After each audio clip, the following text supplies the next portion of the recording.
सूचना अनुଯାयी जमनकिरा ब्लॉक अंतर्गत फासीमाल आंचलिक कॉलेज रे 8 दिन धरी चलीथिला आत्मसुरक्षा तालीम शिविर जहा आज उद्यापित हो जाइछि। कॉलेज अध्यक्षा ज्योत्स्ना राणी दलबेहरा तत्वावधान में चलीथिबा एही शिविर रे ज्योति प्रधान 8 दिन धरी तालीम प्रदान करिथा बेले आज शिक्षा अधिकारी सुश्री देवकी नायक मुख्य अतिथि भाव जोगदे छात्री मानंकु श्रृंखलित एवं सम्मानित जीवन यापन पाई उद्बोधन देइतिले। शिक्षा विभाग अध्यापिका गौतमी धुरुआ अतिथि परिचय देइथिबा बेले राजनीति विज्ञानर अध्यापक धन्यवाद अर्पण करथिले।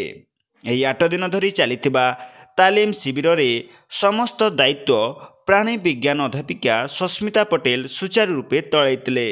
जमनकिरारू हेमंत भैसांक रिपोर्ट संधा न्यूज।